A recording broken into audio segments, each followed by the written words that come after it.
How are you? Good afternoon, everyone. Hope you're well today. I'd like to start off with telling you a little bit about who we welcomed here at the State Department today. Today, Secretary Pompeo met with the Georgian Prime Minister and reaffirmed the strength of the U.S.-Georgia bilateral relationship. 10 years ago, Russia invaded Georgia and continues to occupy the Georgian regions of Abkhazia and South Ossetia. In spite of Russia's occupation of 20% of its territory, and in spite of deaths, kidnappings, and other abuses that have occurred under Russia's ongoing occupation, Georgia continues to reform its democratic institutions and develop its economy. The United States stands with Georgia. U.S. and Georgian soldiers serve side by side in Afghanistan, where Georgia is the largest per capita contributor to NATO's Resolute Support mission. And we look forward to one day welcoming Georgia into NATO. The United States continues to support Georgia's sovereignty, independence, and territorial integrity within its internationally recognized borders, and the United States will continue to support Georgia's efforts to enhance the rule of law and accountable government. Next, I'd like to thank the Senate Foreign Relations Committee for their votes earlier this week, where they approved several of our outstanding ambassadorial nominees. This helps fill vacancies in American embassies all over the world and to advance American interests. We still have far too many vacancies here at the State Department, from ambassadors to regular folks here serving at the Assistant Secretary level, also the Undersecretary level. So today we call on the Senate to help us get the finest diplomatic team on the field and get to work on behalf of the American people. A diverse group of more than 55 nominations still await the Senate's approval. As we head to the United Nations General Assembly, it is more crucial than ever that the world's diplomatic corps see an American team ready to execute on our foreign policy. Today we implore the Senate to act so that these candidates may take their place alongside the finest of diplomats. Lastly, I'd like to mention a little bit about the schedule in the coming days, as many of you will be joining us at the United Nations General Assembly. The Secretary arrives in New York on Sunday, the 23rd, for the 73rd session of the UN General Assembly. The White House will be issuing the President's schedule. Ambassador Haley, you may have seen a short while ago, just concluded a press conference highlighting some of the events that we can expect at the high-level week. I thought I'd take a few moments to give you a sense of the administration's priorities for this year's UNGA, and they fall within 5 overarching themes. First among the priorities is addressing the global threat posed by weapons of mass destruction. That includes the proliferation of chemical, biological, and nuclear weapons, as well as ballistic missiles. The President intends to chair a UN Security Council meeting on that issue, and you can expect considerable discussion of North Korea, Iran, and Syria in this category throughout high-level week and beyond. The United States will use UNGA High-Level Week to highlight humanitarian crises around the world and to encourage all nations to do more to support humanitarian response and also food security. The United States believes UN member states can do more to address threats to peace and security, in particular the world drug problem. That's something that the President, the First Lady, and the Secretary and others will certainly be highlighting in the early part of the week. The United States will continue to emphasize also global initiatives to defeat ISIS, al-Qaeda, and other terror groups that threaten America and its interests. We will reinforce last year's call for member states to support meaningful and lasting reform to ensure that the UN is serving the interests of its membership effectively, efficiently, and accountably. Regarding Secretary Pompeo's schedule, on Monday, Secretary Pompeo will join the President's global call to action on the world drug problem. On Tuesday, Secretary Pompeo will speak out against Iran's proliferation in an event hosted by the United Against Nuclear Iran. On Tuesday, Secretary Pompeo looks forward to hosting the annual Transatlantic Dinner. He's excited about that. We know many of our European friends are looking forward to joining that as well. On Wednesday, Secretary Pompeo will participate in an African Union meeting regarding the peace process for South Sudan. On Thursday, he'll join the P5 foreign ministers to address some of the world's most pressing global issues. Then on Friday, the Secretary will meet with some of our Middle East partners to address shared security goals. Some of the other senior officials who will be in New York next week include our Deputy Secretary John Sullivan, Undersecretary David Hale, Undersecretary Andrea Thompson, our Director of Policy Planning, Chiron Skinner, our Special Representative Steve Beacon, and Special Representative Brian Hook, among many others from the State Department.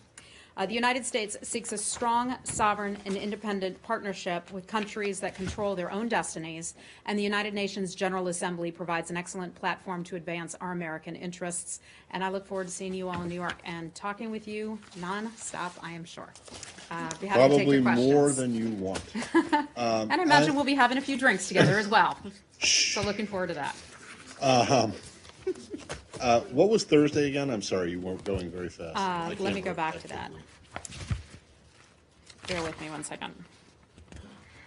And we will provide updates to the schedules. As you know, with bilateral meetings, there's a lot of shifting in the schedules, and so we will provide you with a schedule in the evening and then any revised schedules in the morning. Let's see, Monday, bear with me. Thursday is what I missed. I'm sorry, Hold on a second. everyone. Who's- Can anyone else help out, Matt? Can the class help? Well, we can go. Excuse me. On Thursday, he'll join the P5 foreign ministers to talk about global challenges. Global challenge. More specific details, we'll right. provide that for you. Specifically on Syria? Look, you're all going to have a lot of questions. I understand about a lot of these things. Syria will, of course, come up under proliferation, but any side meetings related to that, I just don't have that for you So- today. Some of these things are still being developed, and we'll provide you updates to the schedule on a daily Okay, basis. well, so I was trying to come up before this with something very profound to ask, but I failed miserably. So, do you know? I bored realize you to that- tears. I realize that you don't have his exact schedule for bilats yet, Mm-hmm. but yesterday in his statement, he said he had asked the North Korean foreign minister to meet with him at some point next week. Do you Mm-hmm. know, is that going to happen, or is it still not? I'm not asking for a time or a venue. I understand. So an invitation went out. I don't have any updates for you on that. We certainly stand by ready to meet if they're able to. Okay, and then the same goes for Special Representative Began. Mm-hmm. Do you know, has a date for the proposed Vienna meeting? So that Clearly, it won't be next week. if That he's gonna be in New York. Steve Beacon will be in New York with us, and I'm sure looks forward to meeting a lot of you in the coming days and weeks ahead. We don't have anything specific on his schedule with regard to any travel to Vienna, but he stands by ready to travel. Okay. The meeting with the Middle Eastern partners, is that on Wednesday? Is that what you said, Wednesday or Friday? I put it away. Now I have to go back and look. Friday, yes, okay. So, Have any bilats been set yet? Oh, yes, we do, but as you know, these things are shifting a lot. Well, that's fine. So we're not ready to announce all the specifics just yet, but we will on a daily basis get you all the information that you need so that you can plan your schedules. Okay. Okay? And Saeed, I'll get back with you on that answer to that question. And then I had one other logistical question, and that is the Tuesday thing, the United Against Nuclear Iran event. Mm-hmm. That is that's a non-governmental group that was very opposed to the Iran deal. I'm presuming that is not, do you know what the venue is for that? I don't know where that is being held offhand. Okay. Okay. Leslie, go right ahead. I have a follow-up. So can you give us some kind of insight into what the Secretary's thinking about this next meeting with the North Koreans? You know, does he feel does he want to get a list of all the North Korean nuclear facilities from the foreign minister? Where does he want to take it? Can you give us some kind of? So I think the first thing that we want to do is get a very fulsome readout that resulted from the meeting between North Korea and South Korea. We have received a preliminary readout. As you know, we coordinate very closely with the South Koreans, but have yet to meet with them face to face to fully flesh out the negotiations and the conversations and how those went in North Korea. So that's the first step. The Secretary looks forward to speaking with them in the days to come. The President, along with President Moon, will have an opportunity to chat, I believe, in person in the early part of the week. So that will be the first step, having those conversations to learn at a more granular level how those conversations went. We are open to meeting, certainly, as you well know. The Secretary put out a statement yesterday congratulating President Moon on a successful series of meetings in North Korea. We welcome the reaffirmation of the elements that were agreed to in the Singapore summit, the joint agreement. And we also welcome Chairman Kim's decision to complete the previously announced dismantlement of various sites. So all of that is good news. We see that as progress, and we're prepared to engage immediately in negotiations if and when they're ready. So there's a lot of focus on the date, the 2021. What exactly is the goal for denuclearization by that? This is something that the Secretary has spoken to before. I think when we were in Seoul, I think you and I were sitting right there with the Secretary, Francesco, as he talked about this and highlighted the fact that we could get this done pretty quickly when or as North Korea cooperates. The intention is to get this done by the time at the end of the president's first term. So this is not something new. It's somehow been interpreted as something new, but this is something that the Secretary has said before. Okay, Francesca. You didn't mention the Secretary chairing UNSC meeting on North Korea on Thursday. Is this still happening? As far as I know, let me have my colleagues double check. Yes, it is. Yes. Yeah. And then yesterday in his statement, the Secretary didn't mention the fact that Chairman Kim Jong-un is asking for corresponding measures to dismantle its nuclear complex. Are you ready to corresponding measures, which would mean a phased, step-by-step, reciprocal process? I think I'd go back to something that Chairman Moon has often said, and that we have to have. Chairman Moon or President Moon? Or You know I always do this, right? I get tired at the end of the day, and people start marrying up like that. So, I think I just go back to what I've said about that very issue before, and that nothing can happen in the absence of denuclearization. Denuclearization has to come first. Okay. So Hi, Danny. no corresponding measure Look, for the I don't have dismantling any of the guidance site. on that beyond what I just told you, that denuclearization is something that has to come. Hi, Janet. Hi, thank you. North Korea said that if United States take steps first, they will, destroy or shut down Yongbyon reactors. Do you think this is successfully? Moon say that is, I don't think so. Moon doesn't make any successful denuclearizations meeting with Kim Jong-un. Look, I think any time that we have our government sitting down and talking with their government, that we have President Moon talking with Chairman Kim, it is a step in the right direction. A step in the right direction to start to have regular dialogue. This is something we had talked about a couple months ago, and I said these things will become regular, where it's not such a surprise when the U.S. is having conversations, trading emails, phone calls, whatever you want to call it, having meetings with North Korea, and I think it's just another step in that direction. But should Okay. North Korea not develop future nuclear weapons, or should not all nuclear weapons be destroyed? So what do you want? What United States want? They want future nuclear weapons? Well, or we'd like to see a everything? brighter future for the North Korean people and for the North Korean government. We hope that they would like to see the same thing. That is something that Chairman Kim had indicated to the president, that he shared that vision to have a brighter future for North Korea. That means a denuclearized North Korea. That's something that the United States doesn't just believe in, but many other countries have joined us in this overall mission to achieve denuclearization of North Korea. Okay. Hi, Nazira. Yes, thank you. Do you know that President Ghani will have a meeting with President Trump, Afghan delegation? Which kind of meeting they will have in New York next I week? understand that the Afghan government will have representation at the UN General Assembly. I don't have any specific meetings to read out for you, especially on behalf of the president. So we'll just have to wait for the White House to put out that their meeting readout schedule. Sure. Okay. Well, we'll come back to that. Hey, Abby. Hey, my apologies if I missed some of this at the top, but we were asked whether or not Secretary Pompeo will be meeting with any member of the Palestinian delegation, if there is an attempt to be meeting with a Palestinian while he's there. And separately, given the general feeling that often the U.S. is ganged up on this issue, do you anticipate any sort of blowback from recent U.S. decisions to not fund UNRWA and take funding away from the East Jerusalem hospitals? Yeah. I'm not aware of any meetings taking place. Again, I don't have the full schedule, but I'm not tracking any meetings between the Secretary and the Palestinians at next week's UN General Assembly. To the hospital issue, and I know some of you have asked questions about that in the past, so I'll just address that right off the bat, and you all know the news that was made there. The United States government does not believe that it is responsible for paying for the hospital bills. Now, that may shock some people to hear that. The Palestinian Authority is the one that actually incurs these bills on behalf of Palestinian citizens and others who seek treatment at that hospital. The Palestinian Authority is solely responsible for paying for the treatment of Palestinians in those hospitals.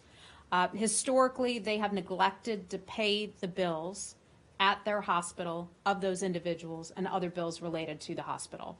Our funding in the past has generously shored them up.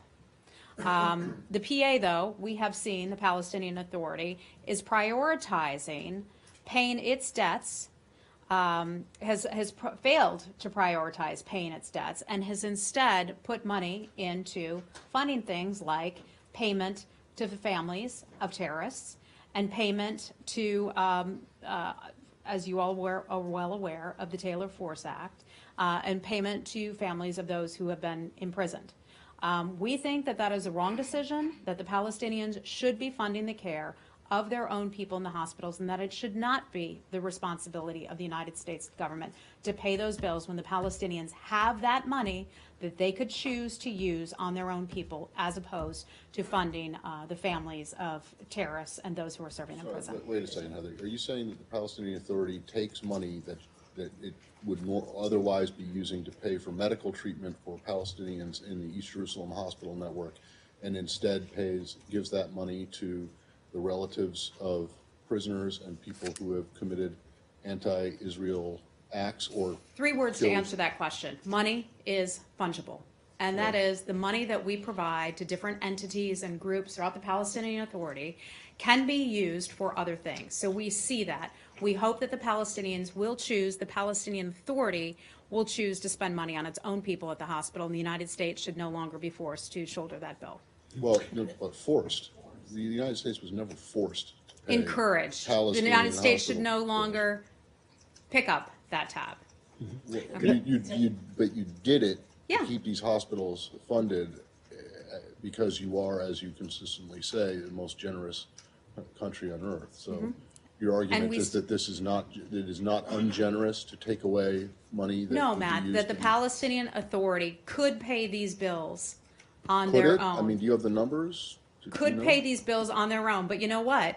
They're choosing to spend money that goes to the families of terrorists under the Taylor Force Act. That is something that is now established into law. Has someone crunched those numbers? Because the Palestinian Authority doesn't, I mean, it takes in some money, but a lot of money is supposed to be transferred to it by Israel, and that money has been in the past withheld from them. So has someone done the numbers to show that they could actually pick up the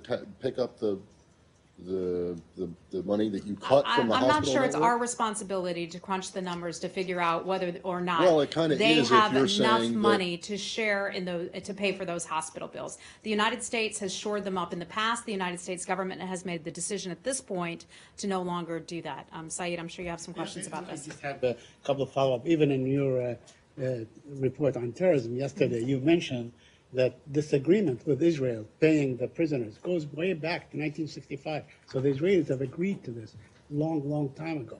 You mentioned that. I'm sorry, in the your Israelis report. have agreed I'm to saying what? the payment to prisoners and so on was something that was agreed through international bodies with the Israelis even before the 67 war.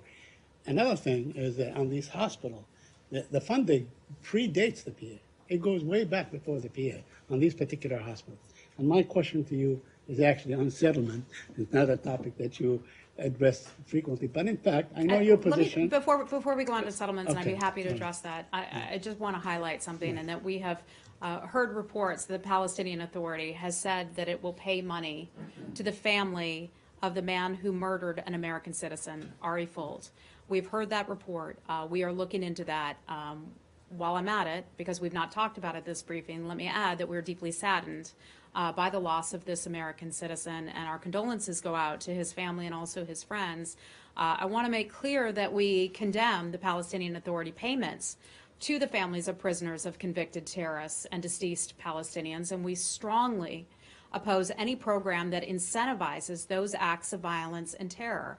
And let me remind folks that law, the Taylor Force Act, became law and was a bipartisan law, and that is something we continue to stand behind. Okay. We understand this. Yeah. That you just said that you've seen reports and you're looking into it, that Yep. they will pay the perpetrator, the killer of this guy. But both Ambassador Friedman and Jason Greenblatt have said that they have condemned this payment as if it was confirmed and had already happened. So are you trying to walk that confirmation back? Not in the least. at I all? just haven't seen their tweets. I'm sorry. I just haven't seen that today.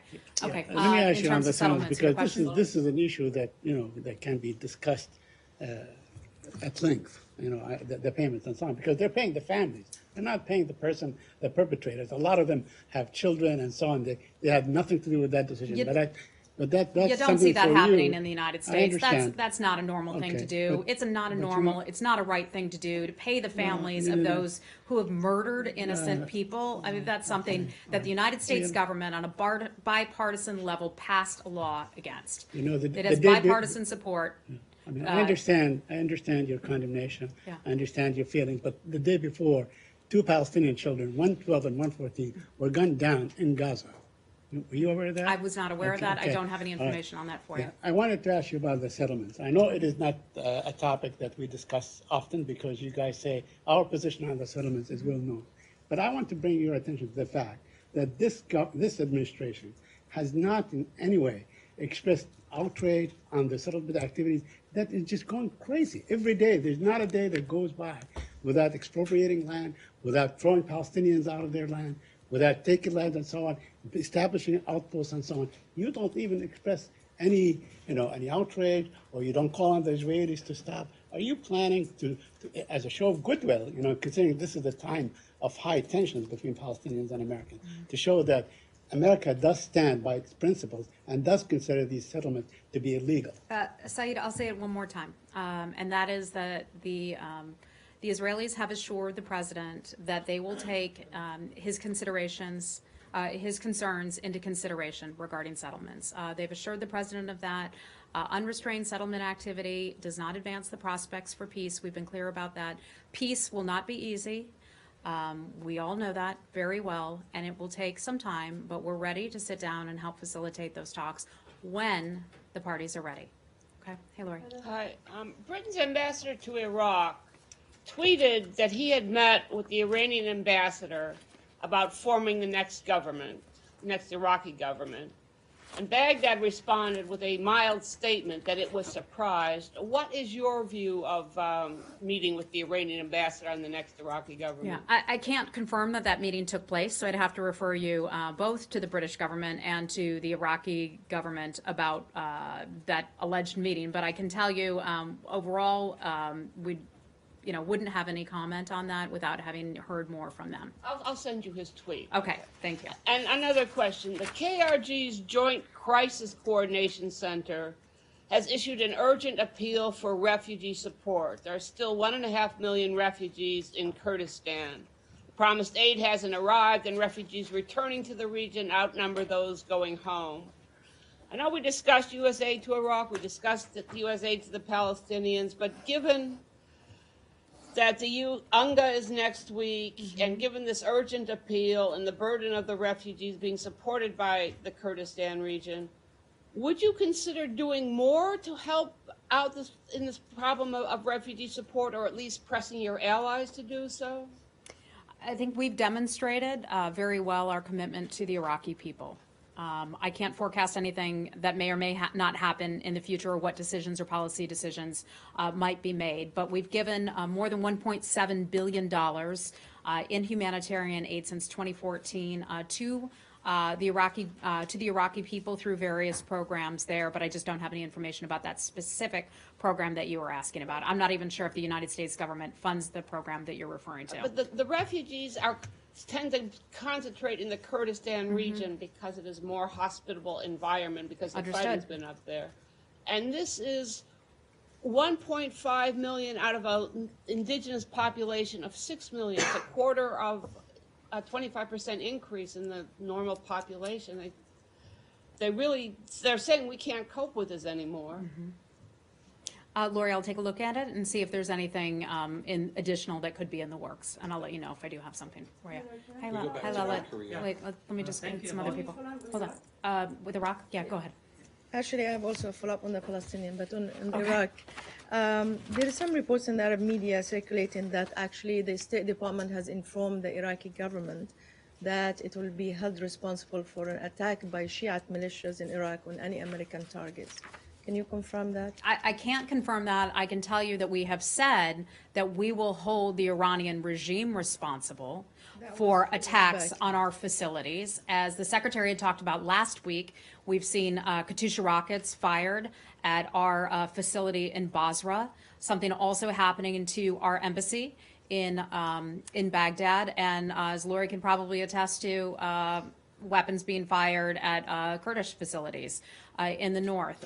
We recognize that Iran continues to be a destabilizing element in the region. They continue to try to attack other governments and individuals through their proxy militias. We will hold them responsible for any loss of American life. I just want to be clear about that. Sure. But the difference is already, you spoke to that, and there is a congressional bill actually to support that. But I'm talking specifically about if there's any warning to the Iraqi government, not to the Iranian, not to the... If any what? Any warning to the Iraqi government the Iraqi that they will government. be held responsible, and We closely coordinate with the subjected Iraqi to government. sanction. We have a terrific relationship with the Iraqi government. I don't have anything specific for you on that particular issue, whether or not we've had any conversations with them in that regard. I just don't have any information on that. And on the Palestinian issue, since you don't have the numbers of how much the PA pays for the families who's been involved in I think I'd ask the act. Palestinian Authority that question. Yeah, but I'm just saying to you Yeah. now, because I'm asking you, Yeah. not the Palestinian Authority,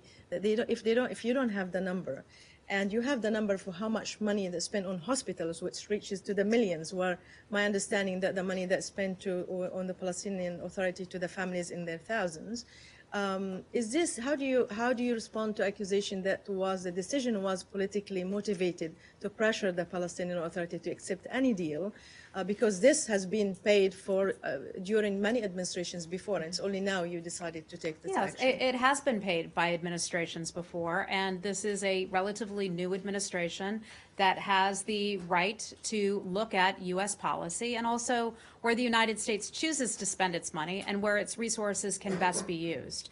And this was one of the situations where the United States government took a look at that money, how that money was being spent. And I know some of you disagree with the decision, but we felt that the money could be better spent elsewhere, and the Palestinian Authority should pick up the tab for its own folks at a hospital, at the hospital there. Okay? It's not for us to agree or disagree with the decision of the government. It's for us to report on what the decision is. Yeah. So where is the money being better spent? Where's that money for the hospitals? Where does it go Other to? regional priorities, Matt.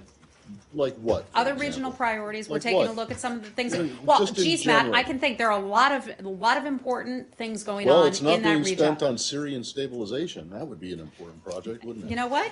It has been spent on Syria stabilization. It has? As you well know, the United States government, through humanitarian aid and stabilization, has put in billions and billions of dollars into Syria. And it's not such a bad thing that we've been able to call on other countries in the region to put in more, to contribute more in their neighbor's own backyard than the United States government had even intended to. wait. It's as though some folks here think that we, the United States government, can never spend enough money. We can never spend enough money to satisfy some critics' concerns.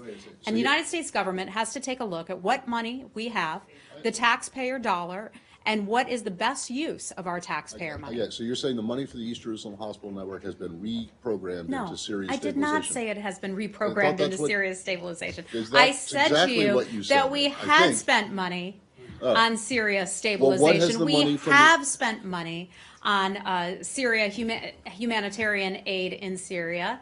We continue to spend money on the fight that we have taken to ISIS in the northeastern part of Syria and elsewhere, but that money will be aligned with other regional Okay, look, priorities. when you find out where the money for the East Jerusalem Hospital Lali, Network go is right going, ahead. can you tell us? Yes. At the start of the briefing, you said there are a number of State Department nominations pending before the Senate. Yes. but there are quite a few important positions in the State Department which has not been filled up, like the Assistant Secretary of State for South and Central Asia. It's the longest period of time you don't have that position being filled up. I know. Why has the Secretary not been able to fill up this position? Well, we have a lot of terrific candidates. Some people have been pending, their nominations have been pending.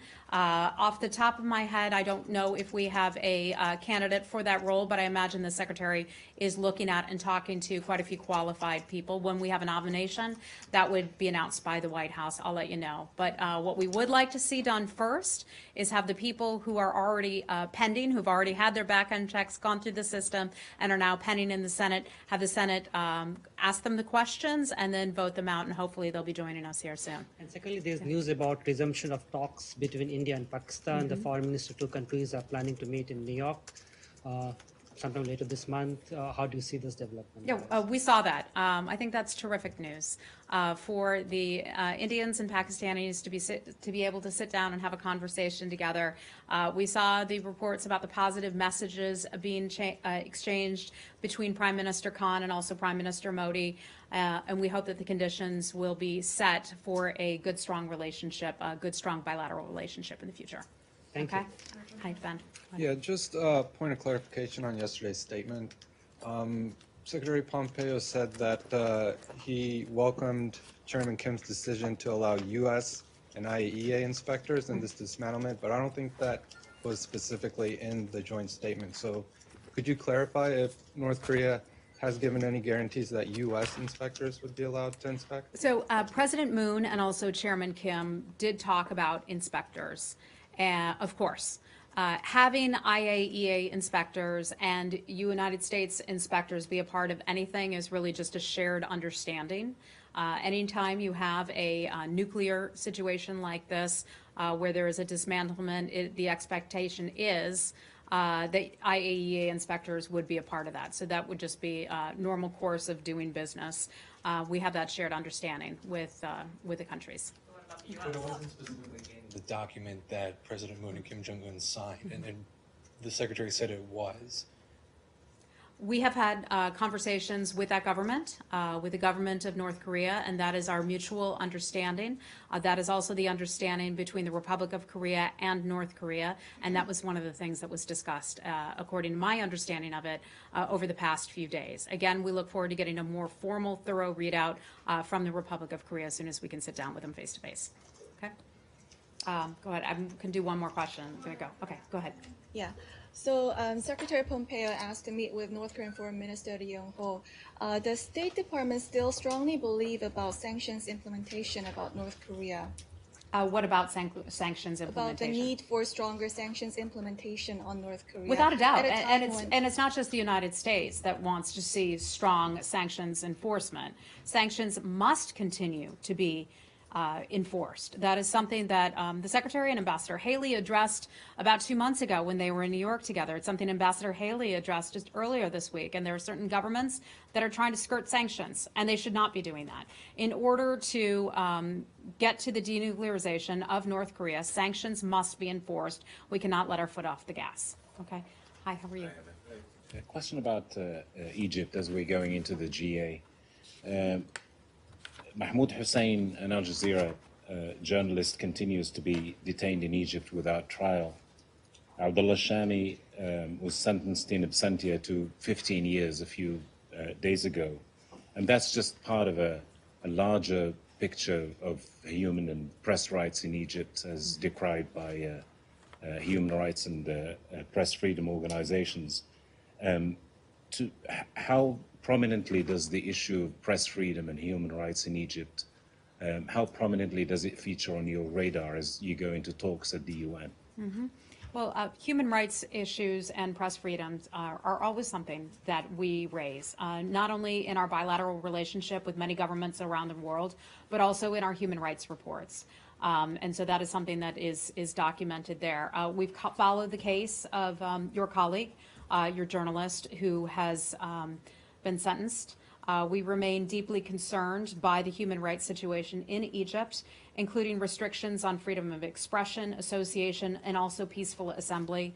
We've raised and we will continue to raise that issue with the government of Egypt as we seek to highlight the importance of press freedom and human rights in many countries, including Egypt.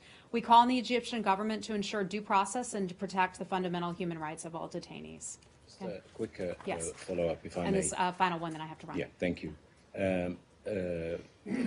Mr. Pompeo announced the release of $1.2 billion in aid to the Egyptians on the 7th of September. On the 8th of September, hundreds of people were sentenced in Egypt, dozens to capital punishment. How concerned were you, and maybe still are concerned, about the time proximity between the two events? That is not something that I have any information on for you today in terms of the events and the timeline of that. If I have anything more for you, I'll let you know. Okay? Thanks. Oh, sorry. Go ahead. American Yeah. citizen was among the 700 who were sentenced on that day. Yes. He's been on hunger strike now for over a week. He's a diabetic without access to insulin, and his family says that his health is failing. Do you have anything on his condition and whether or not there are any efforts to have the Egyptian government free him? Yeah. As you know, we don't comment on people's particular medical cases in any kind of detailed level. I can tell you this American citizen's case is one that we are following very carefully and very closely. It's been raised repeatedly with the government of Egypt, and we remain in communication with Mr. Kassim and also his attorney about his particular case. We remain deeply concerned about the conviction and the sentencing of our American citizen. We'll continue to follow that case very closely. Okay? Thanks, everybody.